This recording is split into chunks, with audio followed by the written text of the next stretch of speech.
orange skies again today. Is there really that much smoke in the air? Too much wildfires and stuff, huh?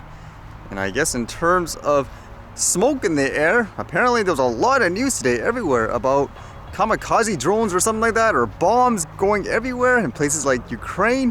How about all these videos like this first one saying what? Spanish journalists captured the moment of launch of a Ukrainian man-pads aimed at Shahed 136 loitering munition, just moments before it struck the building of Ukrenergo electricity transmission system operator in Kyiv this morning.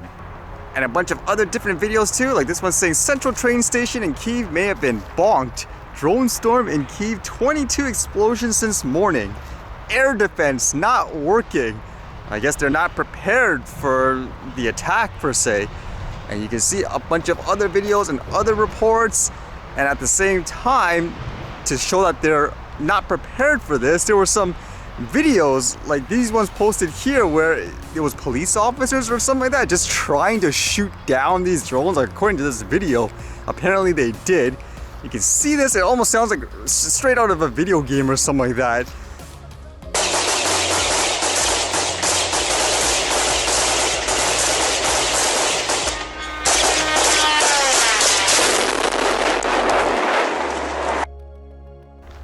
In terms of what they were using, it says according to this, they're using what, AK-47 rifles?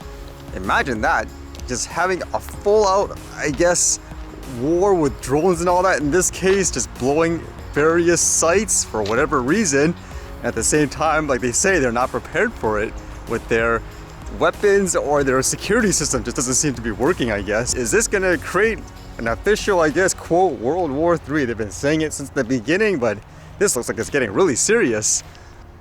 And kind of related to all this, which was kind of interesting to think about, you would assume for the most part, when you read stories like these, a lot of people in their country would say, support them more, whoever's side, for example, give them more weapons and all that.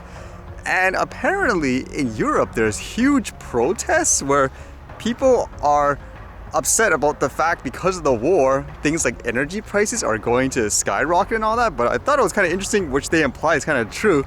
There's not that many reports about it. It's kind of interesting. How about this one says what? In Paris, autumn is already very hot. Soon it will be everywhere. Europeans don't want to starve and freeze for Zelensky. So I'm assuming that's implying, for example, if they're giving people like Ukraine a lot of money and so forth to continue the war, they don't want to, I guess, have to suffer as a result of that too, I guess. Like, they'd rather have them deal with it. That's my assumption anyways from reading stuff like this. But at the same time, even more posts like this one says what? France, Italy, Belgium, Germany, and many other countries in Europe. Mass protests are happening across Europe against high food and energy prices and the sanctions on Russia that are crippling European economies. Yet the media continues to turn a blind eye to this. Is this really how many people are protesting down there? Again, that's kind of true too, because I'm thinking about it here. There's not many, if any, reports about this stuff. In terms of the war and so forth, it is mostly just we need to support this and that, give them even more money. But here's the other side of the coin, I guess, in terms of people who say they don't want to, I guess, fund it anymore because they don't want to suffer because of it. So what side would you take, I guess, in that regards? At the same time, it is kind of interesting, again, to see the other side of the perspective where you don't usually, for whatever reason, see that here in terms of reporting and all that. Are you personally just treating this as one of those, if it happens, it happens, you can't quote prepare for it? Or are you preparing for it now, for example, where potentially, if let's just say the whole world goes in a war and all that, then there'll be huge inflation, lack of stock and all that. So are you preparing now, or are you just waiting to see what happens?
Alright, see you guys later.